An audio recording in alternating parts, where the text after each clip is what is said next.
running down a dream. Ah, pretty much it.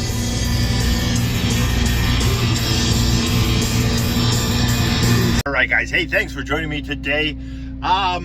Getting going in corn harvest here. So I am in the little combine that can, waiting for my water temperature for the engine to warm up and stuff. I am just having a heck of a week. The radiator on the Massey sprung a leak, so I'll get some stop leak in that. A mouse got into this right armrest, and it ate a lot of wires. And I think I got most of the wires fixed, but I wonder if somehow, if this Sivas didn't get damaged, or if it's just getting old or what, because I got a ton of weird codes coming on here, and I don't know where else to go, because everything from the wire out the back of this thing throughout the combine looks really good. The corn dryer. I spent days on that corn dryer. Holy crap, that thing lost it just quit burning one night, and so I called a couple people, and they're like, yeah, we're not really familiar with them dryers. It's an old Farm Fans C series. And you're like, okay. And so I got a part ordered. They're notorious. A little circuit board goes out. So I got that circuit board ordered and put that board on, and it didn't fire. And then all of a sudden it wouldn't even turn on. Like the whole control panel wouldn't even turn on. I sat at that thing for a day with a voltmeter and a jumper wire. A few of my jumper wire guesses were okay, and things turned on, and a couple of them were not, and the jumper wire alligator clips are that much shorter. I'm still alive, though. I'm still alive. But yeah, boy howdy, that's crazy. I sat at this for all day, and then finally at the end of the day, boom, I found a bad connector that looked really good. I got power at the control panel, put a fuse up top, new circuit board, poof, she fired up, and so she was running when I left the farm. Let's hope that he's still running when I get back. I did. So I'm just opening up this field. It's the field that I have across the tree line there. That was the worst field in my life. We'll talk about that on a separate video, but that was 50 bushel corn. That was the worst in my life. I don't know what else a guy could do to keep that, you know, in the springtime you thought you did everything right. And so, yeah, but we'll have a whole conversation about that field.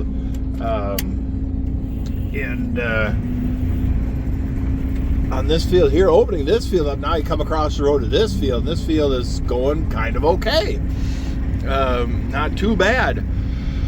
But yeah, this field, I think I can go down 8 and come back 4. I don't think I can go down 8 and come back 8. We'll see how full I am when I get down to the other end, if I can come back on 8, but that's a long ways. Yeah, that's a real long ways. But no, other than the combine and the dryer and the tractor having problems, things are just really going good. Yeah. I don't know what else to tell you. But let's try and do this. Let's try and do this one-handed, huh? Fire up the old Canaroonie. Now let's go slow, since I'm just doing it with one hand here.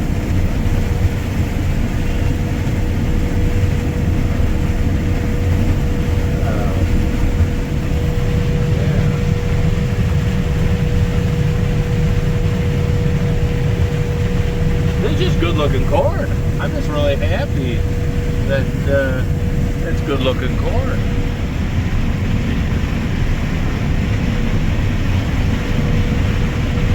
but it started at like 550 or something for bushels in the hopper. It was like 550 something.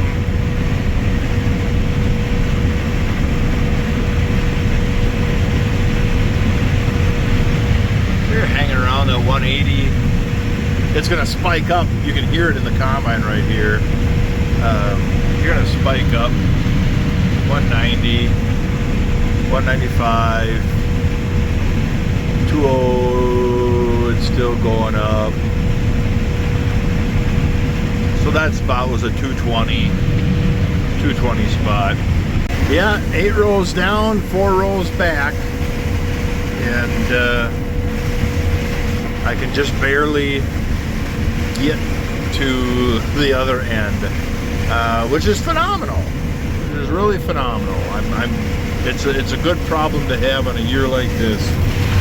You can see, maybe not,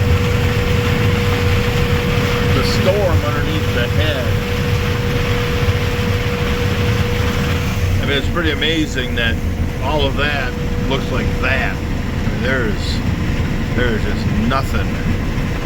That is, the head does a really good job. Some green, at least the ears, you can see it. So right there where, you know, obviously you lose yield, and the moisture starts shooting back up. That's a spot that was very delayed emergence or delayed growth from the drought. But on another note, we got about 11 inches in the last couple weeks. 11 inches of rain. And this field here, we're coming up to this spot here. You can see the slope here and the slope coming down. When this field was under full tillage, this would just be a huge pond. But now that the water's staying up there and the water's staying down here, a lot less water's coming to here. That means the wet spots are a whole lot less wet. The last time I combined this field on a wet fall under full tillage, I left ruts about a foot deep from one end to the other. It was not pretty at all. Not pretty at all. Yeah, big corn. Too bad the whole field ain't like this. Oh man, that'd be fantastic.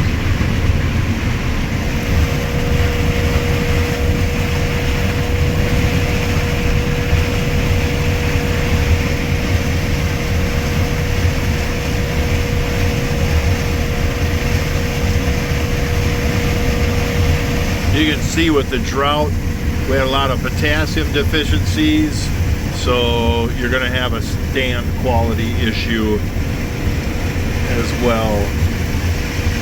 That just kind of goes hand in hand.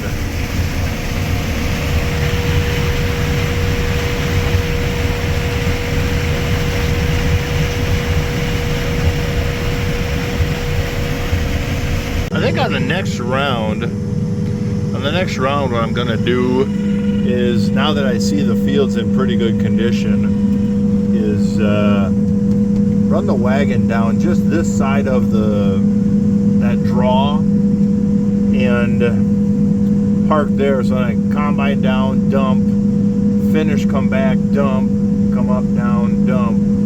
It'd go a whole lot faster for me than 8 down, 4 back. The monitor does the best it can, but coming back on 4, the yield doesn't move a whole lot, but you can see that coming back on 4, it is different than going down on 8. And so, first hopper into that wagon. So we got a hopper in each wagon.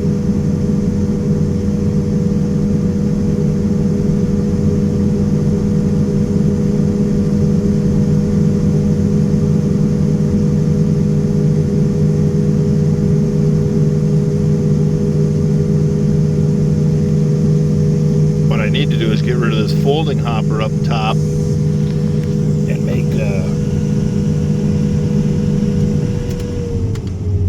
hopper extension, like the old Mauer Whopper toppers kind of thing. And then if a guy had 350 bushel or 400 up on top, 350 would be awesome, or even 300. Then I could do 8 down, 8 back. Oh, when I get the tracks underneath, that might be something we look into. That might be something we look into. I'm really excited to see all that residue getting on top of the soil to start to protect it, because we're coming up on a knob here, and this knob kind of runs across the field, all the way across the field. And so we gotta get that ground more protected on the dry years. Wet years we've improved infiltration, that's not a major concern, but we got to try and drought proof ourselves. And you can't do it in 1 year either, it's gonna take a lot of years, but it's still pretty impressive how well this is doing.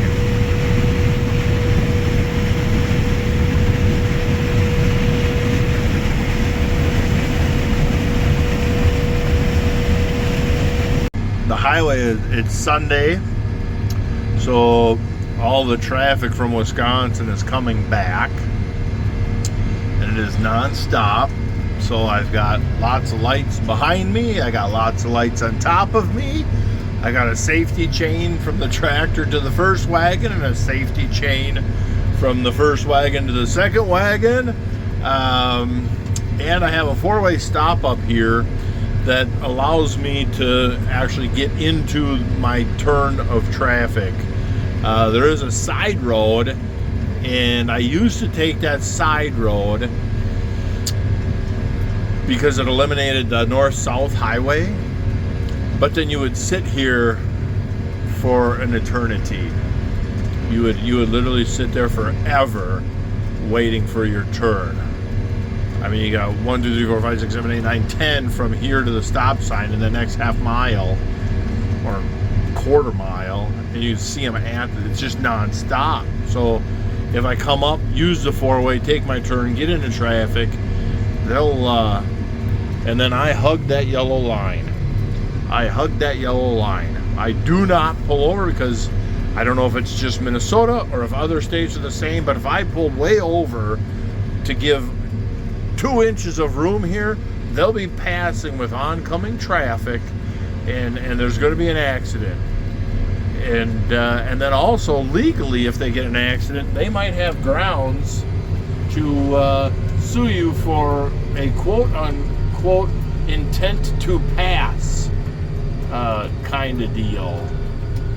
So yeah, make the people behind you have to really pull out and look. Don't give them any room. A little loud with the tractor running and the dryer and that fan. That fan's noisy. Yeah, got some steam coming out of the crop store.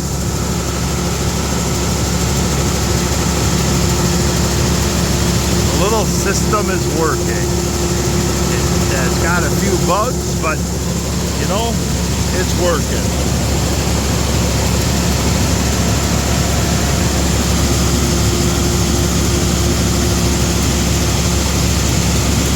That looks really pretty. I don't know why, but the tractor and the wagon's just sitting out there. For some reason, I always thought that was pretty. I might have to, you can't see it because it's behind us here. There's a big green knob of corn just a few rounds over. So I might have the wife come get me and move me to another field.